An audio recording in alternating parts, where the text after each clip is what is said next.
Hello everybody, Andrew Field here, and I'm gonna explain everything that happened in the news this past week.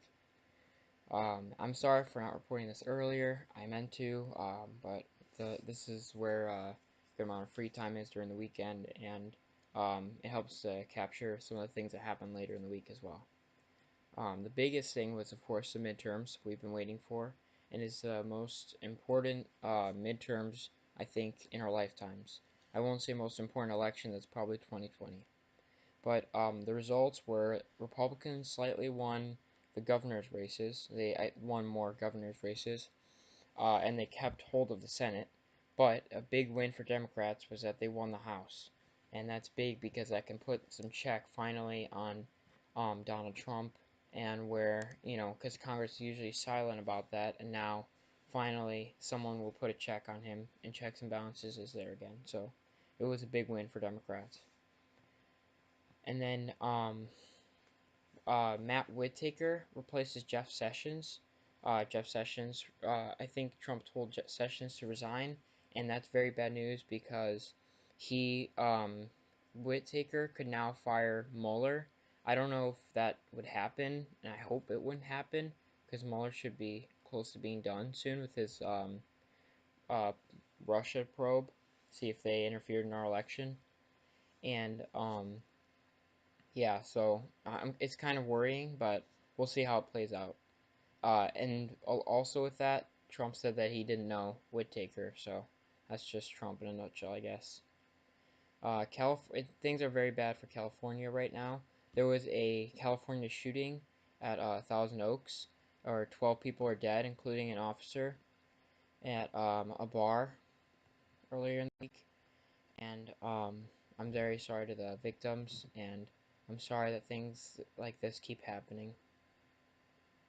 And the saddest part is that before I started shooting this, I almost forgot that there was a shooting because of everything else that's going on in the media and everything, and I didn't even remember because there's so much negative press that's going on. I mean, not because of the press, but so much negative news that's coming out about all of the things going on right now, which is sad to see and see.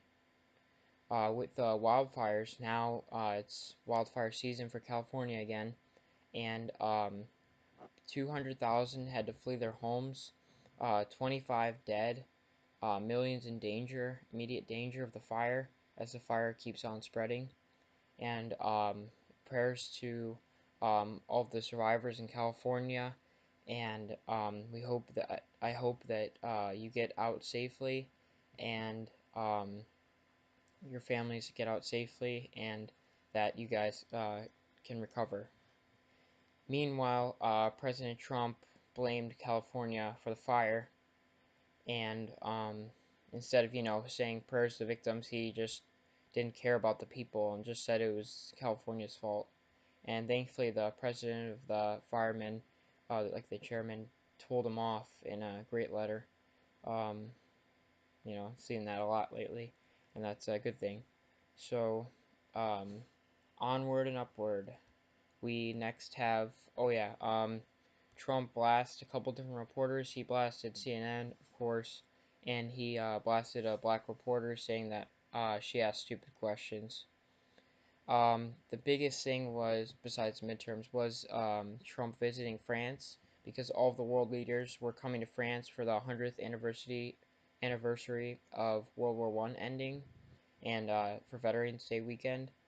And he blasted President Macron right after he entered Paris, and he did not attend the WW1 Memorial because of rain, he said, which is really pathetic because a little bit of rain shouldn't stop the President of the United States from giving a powerful address to the nation and world for the efforts of all of the soldiers for Veterans Day in World War One and all of the wars that we have faced, particularly World War One because it's the 100th anniversary, and just going to the cemetery and giving your respects.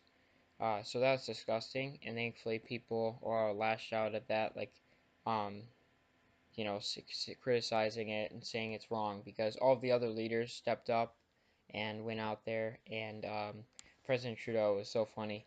he said he had like an umbrella, and then he like took the umbrella off and just spoke out.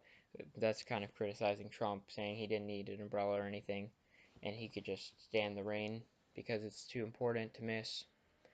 Um, and so my message for Donald Trump would be, you're only going to be here 2 more years. You're not going to win a re-election, that's for sure.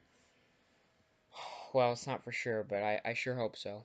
But while you're here, you need to make some ethical decisions, and you're not making any. So you need to care for veterans and the victims in California, and you really need to think about the people, which you're not doing.